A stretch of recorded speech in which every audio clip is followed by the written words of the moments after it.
HMC ఏ కొత్త పని మొదలుపెట్టినా, ఏ కాంట్రాక్టుకు ఆమోదం తెలిపినా టెండర్లలో గోల్మాల్ అనేది బల్దియాలో ట్రెండింగ్ టాపిక్ అయిపోయింది. ఏ పని చేసినా జేబులు నింపుకోవడం కామన్ అయిపోయిందన్న టాక్ ఎప్పటినుంచో ఉంది. ఇప్పుడు లేటెస్ట్గా మాన్సూన్ టీమ్స్ కోసం కొనే వెహికల్స్లోనూ కక్కుర్తి పడ్డారట. పక్కాగా పిలిచిన పాత టెండర్స్ బల్దియా కొత్త బాస్ రావడంతోనే రద్దవడం, సిండికేట్ అయిన కాంట్రాక్టర్లకు అనుకూలంగా కొంగొత్తగా టెండర్లు పిలవడం ఇప్పుడు రచ్చ రంబోలగా మారింది. ఇంతకు వాన నీటిలో కాసులు ఏరుకోవాలని కక్కుర్తి పడ్డదెవరు? టెండర్ల గోల్మాల్లో రింగ్ మాస్టర్ ఎవరై ఉంటారు? తెర వెనుక జరిగిందేంటి?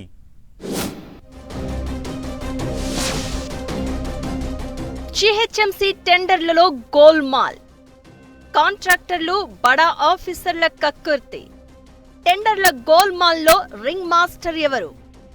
ఇసుజు వెహికల్సే వాడాలని డిసైడ్ చేసిందెవరు? టెండర్ల గోల్మాల్ వెనుక పొలిటికల్ ప్రెజర్ ఉందా? అధికారుల కక్కుర్తి దాగుందా? వర్షాలు వచ్చినప్పుడు ప్రజలు ఇబ్బందులు పడకుండా చేస్తాం.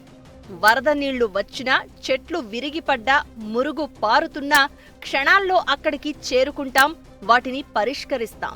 మాన్సూన్ ఎమర్జెన్సీ టీమ్స్ అసలు లక్ష్యం ఇదే అని చెప్తూ ఉంటారు జీహెచ్ఎంసీ ఉన్నతాధికారులు. కానీ ప్రజా ప్రయోజనం కంటే కాసుల వేటే ఎక్కువగా ఉందన్న ఆరోపణలు వినిపిస్తున్నాయి. ఈసారి మాన్సూన్ టీంల ఏర్పాటులో పెద్ద తతంగమే నడిచిందట. రెగ్యులర్ ప్రాక్టీస్ ను పక్కన పెట్టి కోట్ల రూపాయలు ఎక్కువ ఖర్చయ్యేలా, ఒకే కంపెనీ వెహికల్స్ అద్దెకు తీసుకునేలా, ఇద్దరు కాంట్రాక్టర్లకే పనులు కట్టబెట్టేలా స్కెచ్ వేశారట. ఈ గోల్మాల్ వ్యవహారం వెనక పొలిటికల్ ప్రెజర్ ఉందని, బల్దియాలో పెద్ద ఆఫీసర్ల హస్తం కూడా ఉన్నట్లు గాసిప్స్ చక్కర్లు కొడుతున్నాయి. మాన్సూన్ టీంల కోసం టాటా ఏస్ లేదా ట్రాక్టర్ లేదా జీప్ వంటి వాహనాలను కాకుండా ఇసుజు వాహనాలు కావాలంటూ అదే వాహనం స్పెసిఫికేషన్ వర్తించేలా టెండర్ రూల్స్ మార్చారు. దీంతో గతంలో ఒక వెహికల్కు నెలకు 30,000 మాత్రమే చెల్లించేది జీహెచ్ఎంసీ. కొత్తగా ఇస్తున్న ఇసుజు వెహికల్కు 62,500 రూపాయలు చెల్లించేందుకు సిద్ధమయ్యారు జీహెచ్ఎంసీ ట్రాన్స్పోర్ట్ విభాగం అధికారులు. గతంలో 150 వార్డులకు వాహనాల ఖర్చు 45 లక్షల రూపాయలు నెలకు అవుతూ ఉండగా, ఇసుజు వాహనాలతో 1,02,00,000 రూపాయలు ఖర్చవుతుంది. అంటే జీహెచ్ఎంసీపై ప్రతి నెల 57,50,000, ఏడాదికి 6,90,00,000 భారం పడనుంది.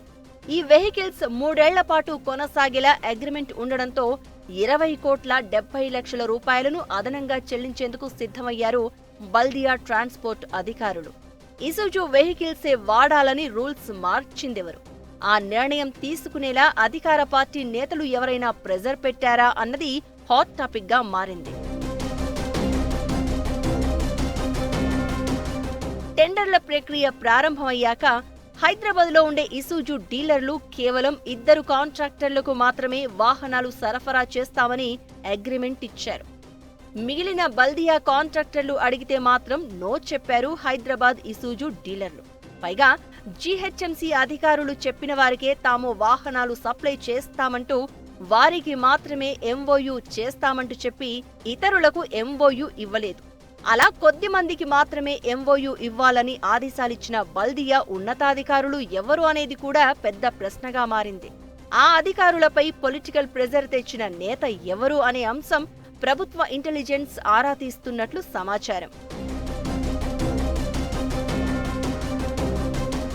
అయితే ఇసుజు వెహికల్స్ ను లీజుకు తీసుకోవడంపై కూడా బల్దియా కాంట్రాక్టర్ల నుంచి విమర్శలు వస్తున్నాయి. ట్రాక్టర్లు, టాటా ఏస్ వాహనాలు అయితేనే వర్కర్ల తరలింపు, సిల్ట్, చెట్ల కొమ్మలు తీసుకువెళ్లడానికి ఈజీగా ఉంటుందని అంటున్నారు జీహెచ్ఎంసీ కాంట్రాక్టర్లు.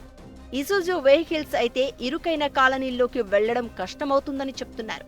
ఇసుజు వాహనాలను మల్టీపర్పస్ పనుల కోసం వాడడానికి సాధ్యపడదని, ట్రాక్టర్ల క్యాబిన్ తో పోలిస్తే ఇసుజు క్యాబిన్ తక్కువ ఉంటుందని అంటున్నారు.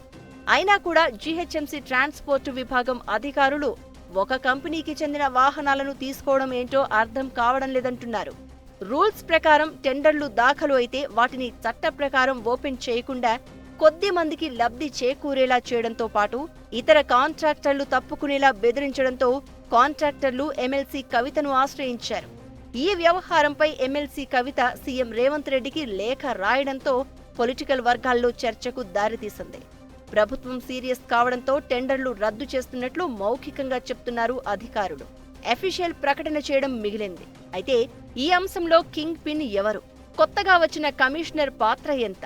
కాంట్రాక్టర్లను బెదిరించిన అధికారులు ఎవరు అనే దానిపై సీఎంఓ, స్టేట్ విజిలెన్స్ ఆరా తీస్తున్నట్లు సమాచారం.